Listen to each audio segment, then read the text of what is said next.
Hello, आप लोगों का एक बार पुनः आशीष सर की क्लास में हार्दिक स्वागत एवं अभिनंदन है। जो बच्चे अभी हमारे चैनल को सब्सक्राइब नहीं किए हैं वो बच्चे तुरंत हमारे चैनल आशीष सर की क्लास को सब्सक्राइब कर दें, जिससे उनको फिजिक्स का बेहतरीन से बेहतरीन वीडियो प्राप्त हो सके। आइए हम बात कर लेते हैं आज वैद्युत द्विध्रुव की। वैद्युत द्विध्रुव होता क्या है? हमारी आज की हेडिंग है वैद्युत द्विध्रुव। परिभाषा होता है वैद्युत द्विध्रुव का परिभाषा होता है दो बराबर परंतु विपरीत बिंदु आवेश जो एक दूसरे से अल्प दूरी पर स्थित होते हैं उन्हें हम वैद्युत द्विध्रुव कहते हैं। एक बार हम फिर से परिभाषा रिपीट कर दे रहे हैं। दो बराबर परंतु विपरीत बिंदु आवेश जो एक दूसरे से अल्प दूरी पर स्थित होते हैं वैद्युत द्विध्रुव कहलाते हैं। आप लोगों को परिभाषा समझ में भी आ गया होगा। इसकी केवल परिभाषाएं होती हैं। अब इसके आगे हम बात कर लेते हैं। अगली हेडिंग हमारी है वैद्युत द्विध्रुव आघूर्ण की। वैद्युत द्विध्रुव आघूर्ण होता क्या है? कमेंट में आप हमको बता सकते हैं जो हम लिख रहे हैं आप लोगों को समझ में आ रहे हैं या नहीं आ रहे हैं। वैद्युत द्विध्रुव आघूर्ण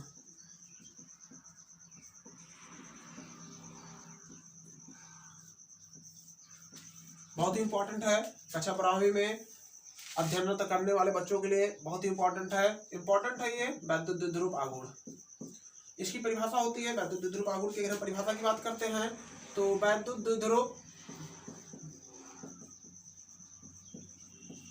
द्विध्रुव के दोनों आवेशों में से वैद्युत द्विध्रुव के दोनों आवेशों में से किसी एक आवेश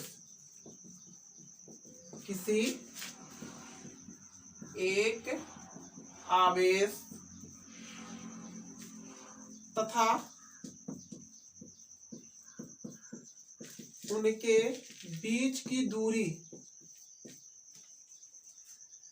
के गुणनफल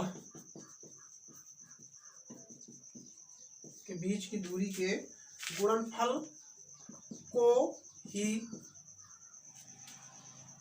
वैद्युत द्विध्रुव आघूर्ण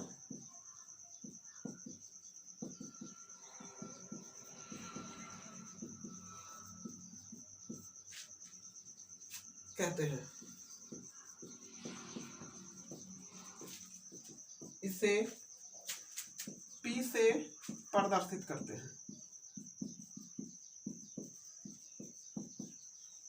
एक बार ध्यान से हम आपको बता दें, फिर से एक बार देख लीजिए आप लोग। हेडिंग है हमारा वैद्युत द्विध्रुव आघूर्ण। आपके लिए इंपॉर्टेंट है। कक्षा 12वीं में जो भी बच्चे पढ़ रहे हैं, अध्ययन कर रहे हैं, जिनका बोर्ड एग्जाम आने वाला है, उनके लिए बहुत ही खास इंपॉर्टेंट है। और जो बच्चे कक्षा 11वीं से कक्षा 12वीं में जा रहे हैं उनके लिए भी यह बहुत ही इंपॉर्टेंट है। चलिए वैद्युत द्विध्रुव आघूर्ण की अगर परिभाषा की बात कर लेते हैं तो होता है वैद्युत द्विध्रुव आघूर्ण वैद्युत द्विध्रुव के दोनों आवेशों में से यानी जैसे दो आवेश हमने लेते हैं, हम Q और Q1 ले लेते हैं या Q1 Q2 ले लेते हैं, तो दोनों आवेशों में से किसी एक आवेश मान लेते हैं हम Q। दोनों आवेशों में से कोई एक आवेश मान लेते हैं Q तथा उनके बीच की दूरी के गुणनफल को ही वैद्युत द्विध्रुव आघूर्ण कहते हैं। इसे हम कैपिटल P से प्रदर्शित करते हैं। अगर हम फिगर की बात कर लेते हैं तो हम यहाँ ऐसे आपका एक बार फिगर बना लेते हैं। एक हो गया आपका यहाँ माइनस Q ले लेते हैं, हम यहाँ आपका प्लस Q ले लेते हैं। बीच में एक पॉइंटेड कर लेते हैं P। यहाँ से यहाँ तक की अल्प दूरी हम L मान लेते हैं। यहाँ से यहाँ तक की दूरी को हम L से प्रदर्शित कर लेते हैं। और यहाँ से यहाँ तक की टोटल दूरी क्या हो जाएगी आपकी 2L हो जाएगी। ध्यान से देखिए परिभाषा के अनुसार अगर बात कर लेते हैं, परिभाषा क्या कह रहा है? वैद्युत द्विध्रुव के दोनों आवेशों में से किसी एक आवेश तथा उनके बीच की दूरी, किसी एक आवेश हम क्यों मान लेते हैं, उनके बीच की दूरी 2L हो जाता है। कहता उनके बीच की दूरी को ही वैद्युत द्विध्रुव आघूर्ण कहते हैं। वैद्युत द्विध्रुव आघूर्ण यानी कोई एक आवेश हो गया तथा उनके बीच की दूरी के गुणनफल को ही हम वैद्युत